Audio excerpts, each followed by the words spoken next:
Welcome back to the channel and welcome back to another quick pick prediction video. In this video, I'll be predicting the middleweight bout between Robert Whittaker versus Khamzat Chimaev. And how do I feel about this one right here? Is I'm going low confidence Khamzat Chimaev to beat Robert Whittaker. And to be honest, if Robert Whittaker wins, I'll be happy. To be honest, though. You come back and say, "Oh, you got this one wrong." I'll be like, "Hey, I'm glad." But yeah, this is a very close fight. By no means am I acting like, "Oh, this is that." I'm probably not even gonna bet on this fight, to be honest, because I gotta dial it back a little bit and recalibrate. So it'd be really, if I just took this whole week off betting, I'd be like, and to go on to a week where I feel like next week where I got better odds and I like, better dogs and this and that for next week or weekend. Yeah, I wouldn't be, hey, it'll probably be the smart move. And I'm not, I'm definitely having that in my mind with this card right here. But yeah, I would not be mad if he wins. I mean, I'll be happy if he wins. And I know this is a very, very close fight and could go a lot of way. And actually, I also know that it's seeming to follow the trend of fights that, I've been getting wrong. Where, this guy clearly has the more cardio. That guy needs to win in the first 2 rounds. But what I'm going to do, I'm going to roll that dice again. At least as far as the prediction-wise. Betting-wise, I'm gonna leave it alone. Probably. Prediction-wise, I'll roll it. Khamzat Chimaev, he's in Abu Dhabi. In Abu Dhabi, they love the Muslims. They love the kind of Russian adjacent fighters. And Khamzat Chimaev is like one of their favorite fighters. And, Robert Whittaker is a killer and all, but he's not really an aggressive, pace-pushing fighter, like a fighter that's going to really smother you, like a Sean Strickland or, let me say, I don't know, a bunch of other people, like people that's going to really smother you, be all up in your face, ripping you to the body, tying you up.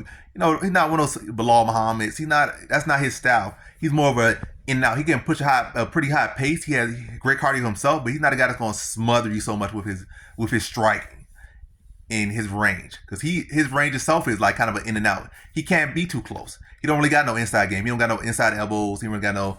He might every now blue moon he do step and elbow. He might do that. Maybe a step and knee every like rare blue moon. But for the most part, Whittaker's game is kind of like that, kind of mid-range to long range. He's not an inside fighter for the most part. And I doubt he's going to try to mix a takedown unless he just sees that Khamzat Chimaev is so flat, and then he'll try to mix his own takedown. But yeah, and for the most part, Whittaker at this level is a decisionator. He's not like a stoppage guy. He definitely goes for the finish, but he's more so a decisionator. And again, he's not really like a smother. So I feel like Chimaev can get away with it a little bit. If anything, I feel like Khamzat Chimaev is going to be the one pressuring throughout the fight. And he's going to be looking to time and draw out Whittaker's explosions and Whittaker's entries, and whether he looks to counter him or like intercept him with a jab, similar to Dricus was able to do, or look to intercept him with a takedown. But I do see this as a competitive fight. But I know, I feel, this is a 5-round fight. That's another, big red flag with this one here. But yeah, the fact that Whittaker's not really a consistent finisher, and Khamzat's cardio is being overstated, because we can act like his cardio is this and that, but it's not like he just flat out just looked like he just was done in these later rounds. He still was competitive with Usman in 3rd round. In the fight where he looked the worst in against Gilbert Burns, he still won the 3rd round in a crucial round. It's not like he just he won the first half and then like he was Zabit and just literally just face planted on the ground, just hoping the round would end, getting punched in the face, or getting walked down by Cal Bachniak of all people. He still is competitive, still skilled. He definitely doesn't look as good later in the fight, but I want to say he looks flat.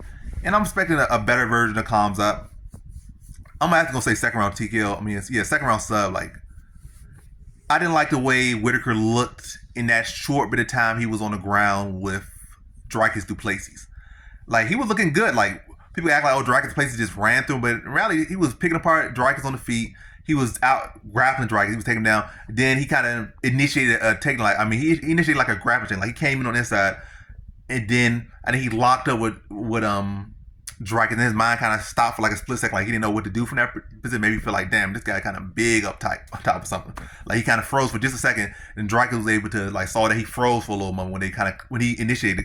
He himself, Robert Whittaker, initiated the clinch right there. Drake wasn't even the one who initiated that grappling. It was Robert Whittaker, because Robert Whittaker was having good sets. He was taking down Drake. It was looking good, looking like making Drake look like easy work. But then he got that coordinate. He initiated a clinch. Then Drake got that ugly headed arm throw, drew him down. And then just that little bit of time, like a minute or less, he was getting bust up and tore up on the ground, just on the ground like that. And he got like Robert Whittaker has this great takedown defense. I'm not saying he doesn't have great takedown defense or good this, good that, but he had never really forced him with the grappling level of Khamzat Chimaev. And underneath Drake, his ground defense, ground and pound defense did not look great. It looked horrendous, looked non-existent. And most of the grapplers that he has, built up this track record with wrestling defense. Yoel Romero was like 40 years old when he fought him, and fighting in spurts and still able to get takedowns. Jacare, again, a 40-year-old BJJ guy. It's not like he was fighting a young 30, 31-year-old or 28-year-old guys. And we saw what happened when he fought a 31-year-old or 30-year-old grappler in Dricus. He got stopped. And he did not look good on the ground. And also Dricus, then in the second round, I think Dricus was able to catch him with intercept his entry with a jab, dropped him, and then, followed up and got, I think it was like ground and pound to a sub or something like that. It was a ground and pound, but either way, he got him out of there. But, yeah, I think Khamzat's going to be on the front foot, competitive fight. I think mostly going to be pushing Whittaker back. Whittaker going to try to explode in, and Khamzat's going to do a good job to time those takedowns, smother him, break him down, and yeah, competitive fight. But I think once on the ground, it's not going to look competitive. I think Whittaker could probably get up and maybe one of those takedowns, but I think Khamzat's going to put him right back down the ground, bust him up, brutalize him on the ground, get Whittaker to maybe cough up a limb, cough up a neck, and either get like the rear naked choke or get like arm triangle and tap Whittaker out in the second round. Accumulation of damage from the ground and pound, heavy top pressure, then finding the sub mid to late second round. So in this one, I got Khamzat Chimaev via second round submission.